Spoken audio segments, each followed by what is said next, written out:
The U.S. Supreme Court on Thursday tossed out race-conscious student admissions programs in a sharp setback to 50 years of affirmative action policies aimed at increasing the number of Black, Hispanic, and other underrepresented minority students on campuses. Powered by the 6 conservative justices, with the 3 liberals in dissent, the nation's top court ruled in favor of a group called Students for Fair Admissions, founded by anti-affirmative action activist Edward Bloom. Here's Bloom, who spoke to Reuters earlier this month. You cannot cure racial discrimination that occurred in the past with new discrimination today. Bloom's group said Harvard and UNC unfairly discriminated in their admissions.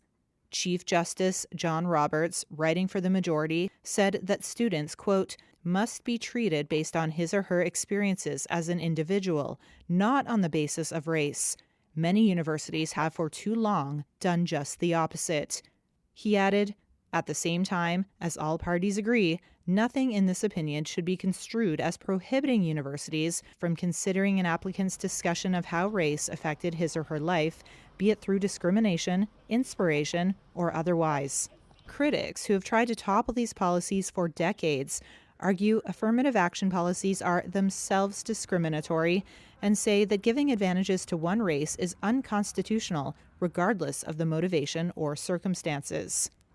But many institutions of higher education, like Harvard and the University of North Carolina, corporations and military leaders, have long backed affirmative action on campuses, not simply to foster racial diversity, but to ensure a talent pool that can bring a range of perspectives to the workplace and U.S. Armed Forces ranks.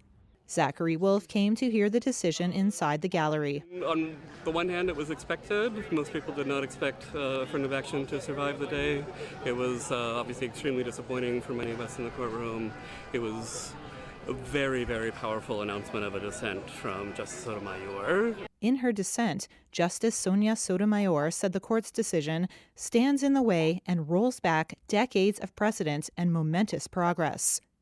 Her primary point was that the majority was operating under a fantasy that we are now a race-neutral country and that it was somehow wrong for universities to recognize that reality when they're making decisions. Harvard and UNC have said they use race as only one factor in an array of evaluations for admission without quotas, and that curbing affirmative action would cause a significant drop in enrollment of students from underrepresented groups.